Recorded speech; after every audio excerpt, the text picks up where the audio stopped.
அருமையானவர்களே, எந்த அமலை அல்லாஹ் நேசிப்பான், எந்த அமலை அல்லாஹ் தூக்கி வீசுவான் என்பது நமக்கு தெரியாது.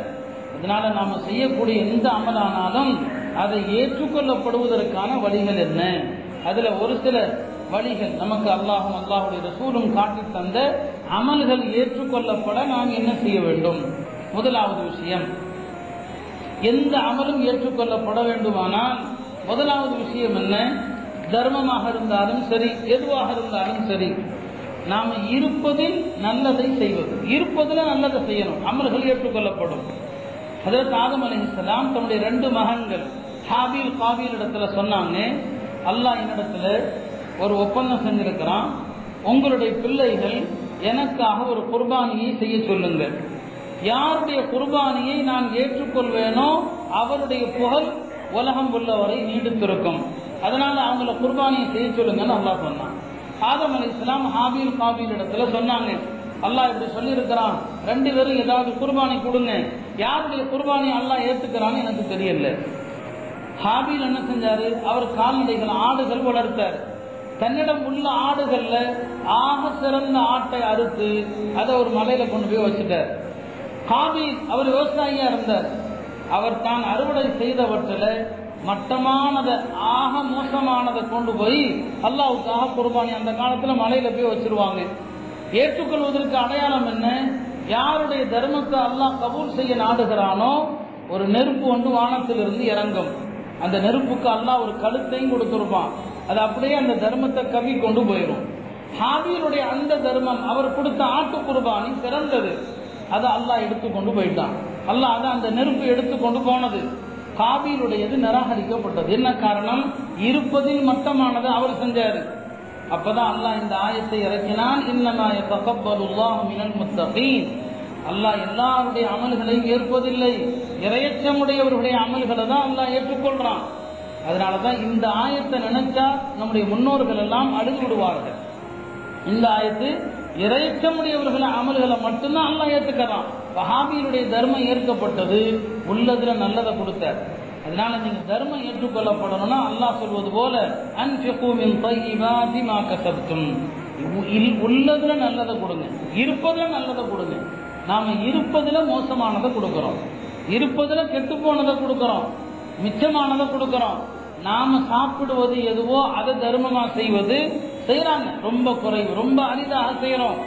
நாம புது ட்ரெஸ் எடுக்கும் போது ஒரு புது ட்ரெஸ் தர்மமா கொடுக்கறது ஒண்ணு இருக்குது, நாம உடுத்தி பழசானதை கொடுக்கறது ஒண்ணு இருக்குது. பழசுக்கும் நன்மை உண்டு, அது வேறு விஷயம். பழைய ஆடைகளை உபயோகப்படுத்தியதை தர்மம் செய்யறோம், நன்மை உண்டு, அது வேறு விஷயம். ஆனா அதே நேரத்தில் நாம ஒரு புது ட்ரெஸ் எடுக்கிறோமா, ஒரு 10 ஏழைகளுக்கு புது ட்ரெஸ், இந்த தர்மத்தை தான் அல்லாஹ் விரும்புகிறான். எனவே அல்லாஹ்விடத்தில் நன்மைகள் ஏற்றுக்கொள்ளப்படுவதற்கு நாம் என்ன செய்தாலும் அதை தூய்மையானதாக செய்யணும், ஹலாலான காசிலிருந்து செய்யணும். ஹராமிலிருந்து செய்யப்படுகிற தர்மத்தை அல்லாஹ் ஏற்றுக்கொள்வது கிடையாது. 2வது விஷயம், நாம் என்ன அமல செஞ்சாலும் நம்முடைய உள்ளத்தில் இருக்கக்கூடிய தூய்மையான எண்ணம். தர்மம் செஞ்சா மன நெருக்கடியில செய்யக்கூடாது, எந்த நிர்பந்தத்திலையும் செய்யக்கூடாது. சுத்தமான உள்ளத்துல தர்மம் செய்ய வேண்டும். நம்முடைய உள்ள விசாலமா இருக்கணும். அதுல எந்த விதமான கொடுக்கவா வேண்டாமா இந்த தயக்கம் இருக்கக்கூடாது. மௌலானா அஷ்ரஃப் அலி தானி ரஹ்மத்துல்லாஹி அலைஹி சொல்லுவாங்க, பொது இடங்கள்ல சந்தா வசூல் பண்ணக்கூடாது, பொது இடங்கள்ல சந்தா வசூலிக்க கூடாதுமா. காரணம் என்னன்னா, பொது இடத்துல வசூல் செய்யும் போது யார் உண்மையான எண்ணத்துல கொடுத்தாரு, யார் நெருக்கடியில கொடுத்தாருன்னு தெரியாது. இப்ப பள்ளியாசல சந்தா வசூல் பண்றாங்க, ஒருத்தர் போட்டுட்டாரு, பக்கத்துல உள்ளவர் பாக்குறாரு, அவருக்கு போட பிரியம் இல்லை, ஆனா நாம போடலைன்னா எல்லாரும் போட்டிருக்கிறாங்க, நம்மளை தப்பா நினைப்பாங்க, அதுக்கான ஒரு 10 ரூபா போடுறாரு. இவர் தூய உள்ளத்தோடு தர்மம் செய்யல. இந்த தர்மங்களை அல்லாஹ் ஏற்பது கிடையாது. நீங்க செய்கிற தர்மம் சிறியதாக இருந்தாலும் அதை தூய உள்ளத்தோடு செய்வது. தர்மங்களுடைய அளவு அல்லாஹ் பார்க்கறது கிடையாது. அல்லாஹ் பார்க்கறது இஹ்லாஸை பார்க்கறான், உல தூய்மையை பார்க்கறான். பெருமானார் ஸல்லல்லாஹு அலைஹி வஸல்லம் சொன்னாங்க, ஒரு பள்ளிவாசல் கட்டினால் என்ன நன்மைன்னு சொல்லி. அப்ப சஹாபாக்களுக்கெல்லாம் சந்தேகம் வந்தது, ஒரு பள்ளிவாசல் கட்டுற அளவுக்கு யார்கிட்ட பொருளாதாரம் இருக்குது, ஒரு பள்ளியை கட்டுகிற அளவுக்கு யார்கிட்ட காசு இருக்குது அப்படின்னு நினைச்சாங்க. பெருமானார் சொன்னாங்க, ஒரு பள்ளியை கட்டுறதுனா முழு பள்ளியை நீங்க கட்டி கொடுக்கணுங்கிற தேவையில்லை, முழு பள்ளியை நீங்க கட்டணுங்கிற அவசியம் இல்லை. ஒரு பள்ளிவாசலுடைய கட்டுமான பணியில உங்களுடைய பங்களிப்பு ஒரு காடை பறவையின் காடை பறவை இருக்குது, அது முட்டை போடுறதாக இருந்தா தரையை தான் கொத்தும், தரையை கொத்தும், அந்த கொத்துகிற தரையில முட்டை போட்டுரும். சொன்னாங்க அந்த காடை பறவை முட்டை போடுவதற்காக தரையில எவ்வளவு இடத்தை கொத்துகிறதோ அந்த அளவுக்கு நீங்கள் ஒரு பள்ளிக்கு தர்மம் செய்தாலும் அல்லாஹ் மறுமையில உங்களுக்கு ஒரு பெரிய மாளிகை தருகிறான். இப்ப அல்லாஹ் தஆலா அளவுகளை பார்க்கறது இல்லை, நீங்க எவ்வளவு லட்சம் கொடுத்தீங்கன்னு அல்லாஹ் பார்க்கறது இல்லை. அல்லாஹ் தஆலா உங்களுடைய தூய்மையான எண்ணத்தை தான் அல்லாஹ் பார்க்கிறான். இந்த எண்ணங்களை கொண்டுதான் அல்லாஹ்விடத்திலே அது தர்மமாக இருக்கட்டும் மற்றவைகளாக இருக்கட்டும் அது ஏற்றுக்கொள்ளப்படுகிறது. எனவே அமல்கள் செய்கிற போது நாம் தூய உள்ளத்தோடு அல்லாஹ்வுக்காக வேண்டி செய்யணும். அதுல பெயர் புகழ் வந்துடக்கூடாது. பெயர் புகழ் வந்தால் அல்லாஹ் அந்த அமல்களை தூக்கி வீசி விடுகிறான் என்பதையும் பார்க்கிறோம். ஒரு அமல் அல்லாஹ்வால் அங்கீகரிக்கப்படுவதற்கு அல்லாஹ்வால் ஏற்கப்படுவதற்கு மிக முக்கியமான விஷயம் என்ன? எந்த அமலை செஞ்சாலும் சரியாக செய்வது. சரியா செய்யறதுனா என்ன? சட்டம் அறிந்து செய்வது. சட்டம் தெரியாம செய்யக்கூடிய அமல்களை அல்லாஹ் இருக்கிறது இல்லை. அது தொழுகையானாலும் சரி, ஜக்காத் ஆனாலும் சரி, ஹஜ் ஆனாலும் சரி. ஒரு சஹாபி பள்ளிக்கு வர்றாங்க. பெருமானார் ஸல்லல்லாஹு அலைஹி வஸல்லம் பழக்கம் தம்முடைய தோழர்கள் யார் யார் எப்படிலாம் தொழுகிறாங்க எல்லாத்தையும் கவனிப்பாங்க. அவங்க பள்ளியில உட்கார்ந்து இருப்பாங்க, யாராவது வந்து தஹியத்துல் மஸ்ஜித் தொழுதாலும் கவனிப்பாங்க, என்ன தொழுதாலும் கவனிப்பாங்க, தவறு திருத்திக்கிட்டே இருப்பாங்க. இதான் நபி ஸல்லல்லாஹு அலைஹி வஸல்லம் பழக்கம், தவறை திருத்துவாங்க.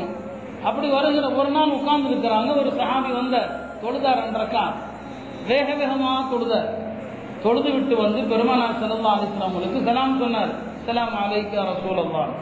பெருமானார் பதில் சொல்லி விட்டு சொன்னாங்க, இர்ஜா, திரும்பி போன்னு சொன்னாங்க. ஃபஸல்லி, போய் ஒழுங்கா தொழுதுட்டு வா. ஃபஇன்னக லம் துஸல்லி, நீ சரியாகவே தொழல, போய் தொழுன்னு சொன்னாங்க. அவர் போனார், மறுபடியும் தொழுதார். தொழுது விட்டு வந்து பெருமானாருக்கு சலாம் சொன்னார். பெருமானார் ஸல்லல்லாஹு அலைஹி வஸல்லம் சொன்னாங்க, இர்ஜா, நீ ஒழுங்கா தொழல, போய் தொழுதுட்டு வான்னு சொன்னாங்க. அப்பையும் போனார்.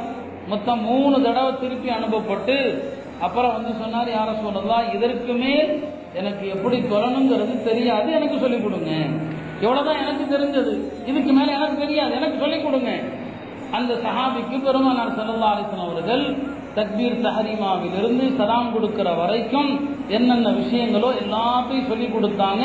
நிதானமாக செய்யறது, ருக்கு நிதானமாக செய், சஜ்தா நிதானமாக செய், ருக்குவிலிருந்து எழுந்து நிதானமாக நில், 2 சஜ்தாவுக்கு மத்தியில நிதானமாக உட்காரு, எல்லாத்தையும் சொல்லிக் கொடுத்தாங்க. இப்படி செஞ்சாதான் அமல்கள் ஏற்கப்படும். இன்றைக்கு என்ன பிரச்சனை, நான் சொல்லக்கூடாதுன்னு நினைக்கிறேன், நம்முடைய தொழுகைகளை கூட ஒரு இமாமால சரி பண்ணி சொல்ல முடியல, சட்டம் சொல்ல முடியல. ஏன்னா ஒரு இமாமுடைய பணி, ரசூல் ஸல்லல்லாஹு பார்ப்பாங்க, எல்லாத்தையும் ஒழுங்கா தொழுகிறாங்களா இல்லையான்னு பார்ப்பாங்க. அது ஒரு இமாமுடைய கடமை. ஒரு நாள் மஸ்ஜிது நபவியில ஃபஜ்ர் தொழுகைக்காக இகாம சொல்லப்பட்டுடுச்சு. ஒரு சஹாபி முதல் சஃப்ல வந்து சுன்னத் தொழுகிறார். பெருமானார் ஸல்லல்லாஹு அலைஹி வஸல்லம் அவர்கள் ஃபரது தொழுது முடித்து விட்டு அவர்கிட்ட கேட்டாங்க, நீ எதற்காகப்பா பள்ளிக்கு வந்தேன்னு கேட்டாங்க. எதுக்கு பள்ளிக்கு வந்த? எங்களோடு தொழுவதற்கு வந்தாயா, நீ தனியாக தொழுவதற்கு வந்தாயான்னு கேட்டாங்க. எங்களோடு தொழுவதற்கு வந்திருந்தால் நீ ஜமாஅத்திலே சேர்ந்திருக்க வேண்டும், நீ தனியாக தொழுவதற்காக வந்திருந்தால் வேறு எங்காவது தொழுதிருக்க வேண்டும். நாங்க ஜமாத்தா நிக்கிறோம், நீ வந்து இப்படி தொழுதியே. அப்ப அவர் சுன்னத்து தொழுதார். பெருமானார் கண்டிச்சாங்க, நீ சுன்னத் தொழணும்னா எங்க ஜமாத்து நடக்குதோ அங்க தொழக்கூடாது, ஃபஜ்ருடைய சுன்னத்தாக இருந்தாலும் சரி ஒரு ஓரமா தொழணும், ஒரு ஓரமா போய் தொழணும். ஜமாத் இகாம சொல்லப்பட்ட பிறகு ஜமாத்து நடக்கிற இடத்தில் சுன்னத்து தொழக்கூடாது, தெரிஞ்சுக்கணும். பெருமானார் சொன்னாங்க, நீ அப்படி தொழணும்னு சொன்னா வெளியில தொழுதிருக்கணும், ஓரமா தொழுதிருக்கணும், எங்க ஜமாத்து நடக்குதோ அங்க தொழக்கூடாது. பெருமானார் ஸல்லல்லாஹு அலைஹி வஸல்லம் அவர்கள் சஹாபிகள் செய்கிற எல்லாவற்றையும் பார்த்துக்கிட்டே இருப்பாங்க, தவற திருத்தி கொடுத்துக்கிட்டே இருப்பாங்க. அது தொழுகை ஆனாலும் சரி, இதர வணக்கங்கள் ஆனாலும் சரி, எல்லாத்தையும் சொல்லுவாங்க. இப்படி எத்தனையோ சம்பவங்கள் நான் சொல்லலாம். தொழுகையில பெருமானார் திருத்தி கொடுத்த விஷயங்கள். அபூபக்கரா என்று ஒரு சஹாபி ஒரு நாள் மஸ்ஜிதுக்கு வர்றாங்க. அவர் வரும்போது பெருமானார் ஸல்லல்லாஹு அலைஹி வஸல்லம் ருக்குவுக்கு போயிட்டாங்க. நாமளே இமாம் ருக்குல இருந்தா ஓடோடி வருவோம் இல்லையா? அவர் என்ன செய்யறாரு, இந்த பக்கம் சஃப் நிக்குதுன்னா சஃப்ல வந்து தக்பீர் கட்டி ருக்கு செஞ்சா பெருமானார் ருக்குல இருந்து எந்திருவாங்க. அதுக்காண்டி என்ன பண்ணாருன்னா வர்ற வழியிலே தக்பீர் பட்டி ருக்குக்கு போயிட்டார். ருக்குவுக்கு போயிட்டு அப்படியே கொஞ்சம் கொஞ்சமா சஃப்ல வந்து சேர்ந்துக்கிட்டார். வர்ற வழியிலே அப்படியே தக்பீர் கிட்ட ருக்கு போயிட்டு அப்படியே வந்து சேர்ந்துக்கிட்டார். பின்னால என்னெல்லாம் நடக்குதோ அதெல்லாம் பெருமானாருக்கு காட்டி கொடுக்கப்படும். அதை நபி அவங்களே சொல்லியிருக்கிறாங்க, ஹதீஸ் புகாரில் இருக்குது. பெருமானாருக்கு தரப்பட்ட அதிசயம் என்னன்னா, தொழுகையில பின்னால உள்ளவங்க என்ன தப்பு செஞ்சாலும் பெருமானாருக்கு அது தெரிஞ்சு போயிடும்.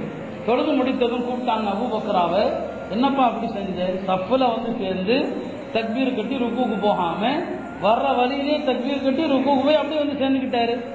அவர் சொன்னார், யா ரசூலல்லாஹ், நான் வந்து சேர்ந்தா உங்களோட ஒரு ரக்காத்துக்கு தவறி போயிடும், எனக்கு வந்து நின்று தக்பீர் கட்டினா ஒரு ரக்காத்து போயிடும்.